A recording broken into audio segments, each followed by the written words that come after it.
Hey guys, let's get more news about Dallas, but first, don't forget to subscribe and leave your like. A.J. Brown turns heads with ridiculous Micah Parsons theory. Dallas Cowboys fans have grown accustomed to the bold hot takes issued by defensive superstar Micah Parsons. His unbridled confidence in himself and his team are certainly admirable, but can certainly be taken the wrong way at times. Just this past season, when the Cowboys had clearly fallen out of the race for the playoffs, Parsons stubbornly claimed his team was not done and committed himself to keeping the fight going.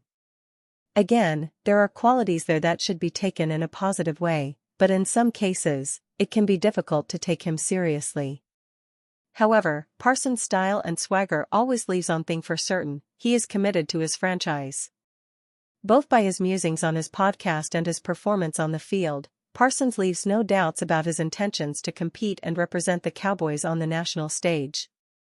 This unwavering faith has only grown stronger since Dallas finished an abysmal 7-10 campaign. Back in January, Parsons boldly predicted that the team would win the Super Bowl next season. He has since followed that up with remarks about his willingness to take a pay cut from his expected contract extension this summer if it means the Cowboys bringing in more star-studded talent to make them a more formidable unit next season. Needless to say, Parsons wants to return the Cowboys to their former glory just as much as anyone. That makes Philadelphia Eagles receiver A.J. Brown's comments in regard to him pretty odd. During an appearance on the $1 Million Worth of Game podcast, Brown boldly claimed, "I think Micah wanna be an Eagle." The hosts agreed and referred back to a back-and-forth between Eagles defensive back Darius Slay and Parsons during the season. Surely Brown and his Eagles teammates would love another game-wrecker added to their unstoppable Super Bowl winning roster. Unfortunately, Brown is wrong for a few reasons here. The first is clearly obvious in Parsons' professed faith to the Cowboys. Unless the Lion is putting on some long-form performance about the way he feels about the team that drafted him, his determination to build his legacy in Dallas is very real. But even if it comes to a parting of ways with the team, Parsons revealed earlier this year that the Pittsburgh Steelers would be the desired homecoming destination for the Pennsylvania native. Not only are the Eagles not a preferred spot in the NFC East, they are secondary in his choice of a home state team. Brown can dream and theorize all he wants about having another defensive menace on his squad. Unfortunately, his guesses about Parsons are far from right. Cam Newton has never been one to mince words, and his recent defense of Steve Smith Sr. regarding an alleged cheating scandal is yet another example of his unapologetic honesty. On his 4th and 1 podcast, the former Carolina Panthers quarterback made it clear where he stood, injecting both humor and bravado into an already dramatic situation. Newton wasted no time addressing the allegations, making it clear that he didn't view Smith as the villain. Directly calling out the accuser, Newton turned the tables by arguing that Smith had, in fact, done the man a solid. "Steve Smith did you a favor, bro," Newton said. He identified who you actually were married to, implying that the real betrayal came from the woman involved, not Smith. His sharp delivery and unwavering confidence left little doubt about his stance. As the discussion continued, Newton's take on the affair became even bolder. He framed Smith's actions in the context of football, delivering a memorable line, "She threw it. I caught it. I'm a receiver." The comment, a mix of humor and swagger, reflected Newton's natural charisma but also stirred debate. His unapologetic attitude made it clear that he saw the situation from a different perspective, one where Smith wasn't at fault, but rather someone who capitalized on an opportunity. Brian Schottenheimer cracks let Russ cook joke when discussing Cowboys' running game. The Dallas Cowboys are hoping for better results in 2025 after parting ways with head coach Mike McCarthy last month.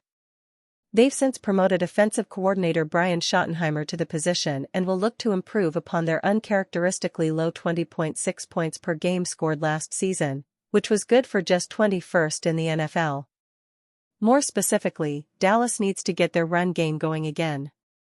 Using a running back by committee of Rico Dowdle, Ezekiel Elliott and Deuce Vaughn, among others, in 2024, the Cowboys ranked just 27th in rushing yards, 1,705, and 32nd in rushing touchdowns, 6, in 2024.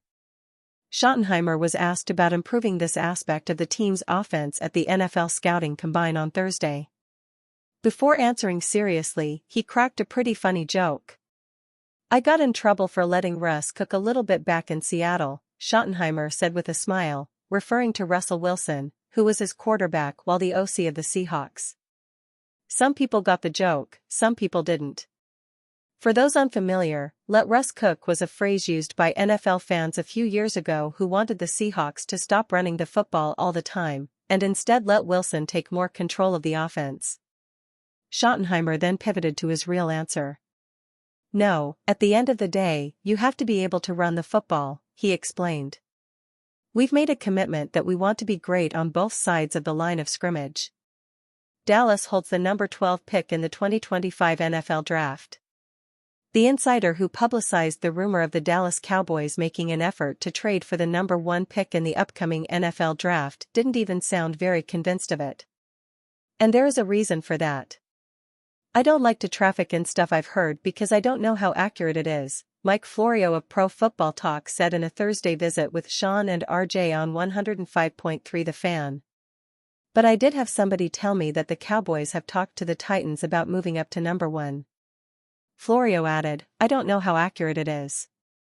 Oh. In other words, PFT, which absolutely traffics in gossip, one of the site's most popular features is titled Rumor Mill, and good for them, is questioning the accuracy of its own report. If we take this at face value? Again, Florio seems like he's wrapped up in spitballing rather than sourcing, so, hey, it's all in fun, right? Florio even suggested Dallas might have to put Micah Parsons into that trade package. This is, as we note often, a never say never league. And it's also true, as Florio added with toothpaste out of the tube caution, teams talk all the time. They talk all the time, but CowboysCountry.com reached out to a source in the know on this subject, asking about the level of seriousness of it. And the text we got back? A laughing emoji. We would suggest that while teams do indeed talk all the time, the image painted here by Florio, which leaves the NFL fan picturing Jerry Jones on the phone with the Titans, negotiating Parsons' path out of Dallas, is a laughable one.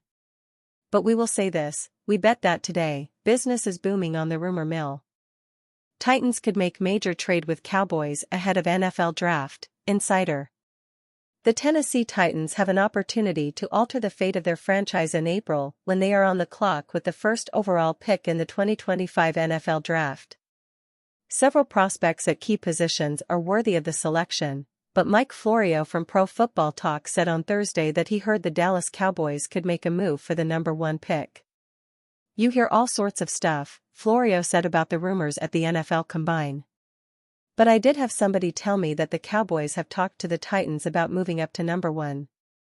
Tennessee is reportedly taking calls about the number 1 pick, but Dallas does not select until number 12, so the Cowboys would have to compensate the Titans heavily to move up that far." Florio brought up a key player that the Cowboys could throw into the trade to sweeten the deal for Mike Borgonzi and the Titans.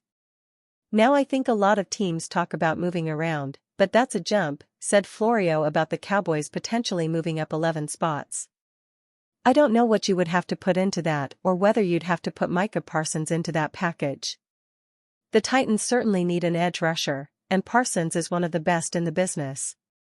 Penn State edge rusher Abdul Carter is the likely pick for Tennessee at number 1 anyway, so gaining draft capital in a trade and still walking away from the first round with an elite edge rusher may be a beneficial move for the franchise. And you fan? What do you think of Micah Parsons' situation? Leave your opinion in the comments.